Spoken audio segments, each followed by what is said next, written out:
Ever since Pokemon's anime began, fans could not get enough of the adventures of Ash and friends. Season after season and film after film, the truly devoted Pokebuffs would be there to watch the adventures unfold. Much of the reason behind this was the original voice cast and the studio behind it.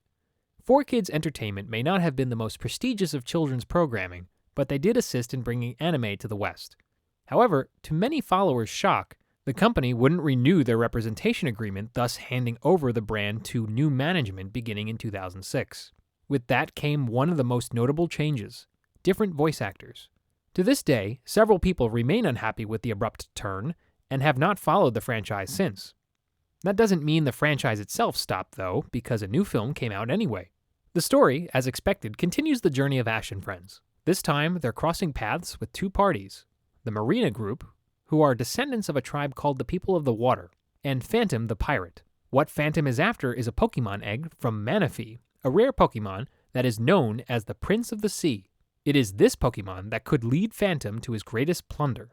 Despite the US production changing hands, the Japan side hasn't. The Yuyama and Sonoda duo haven't gone anywhere and maintained their regular positions. Doing the English adaptation this time was Armin Mazloumian as director, and James Carter Cathcart for the screenplay. Both also perform as voice actors. For the plot, there's an attempt to make it stand out, but it does walk on very familiar ground. The execution of the story feels very much like Pokemon Jirachi Wishmaker, with some minor changes in perspective. Instead of Max becoming the main focus, where he develops a bond with Jirachi, it's May who becomes attached to Manaphy. While changing the attention to another character is something that should be done. Having it feel like the same scenario from another movie doesn't exactly make it feel all that new. May's relationship with Manaphy is touching, but it can't be said it's unique enough. Additionally, Phantom as the villain isn't all that fleshed out. Voiced by Eric Schussler, he's certainly not the poor quality that was Lawrence III, but he's not better by a huge margin either. Phantom is a pirate. Okay, so his motivation is just to be king of the sea? It's pretty generic, since that could have been the motivation without knowing the whole Manaphy egg subplot. Regardless of that, the biggest hurdle fans have to overcome is the difference in voice cast, which in all honesty is acceptable. Upon initially hearing the change, it is jarring because it sounds like the actors are trying to play as the original cast. To some extent, it can be understood why, but it makes it all the more apparent. Nonetheless, over time the voices sound more natural.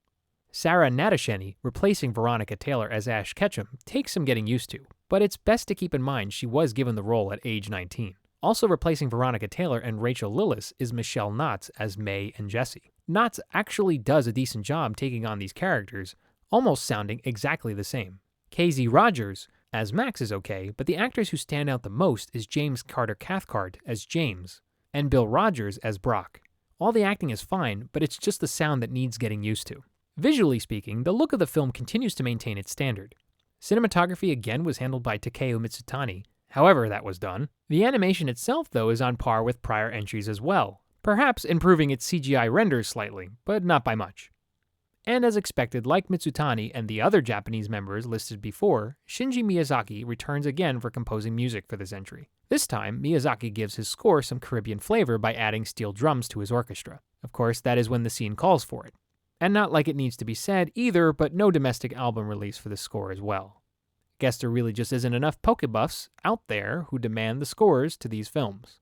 Oh well. Devotees of the early seasons may struggle to get over the change in voice cast, more than the actual story itself. Per the story, it's not vastly different from other entries, but can entertain its fanbase.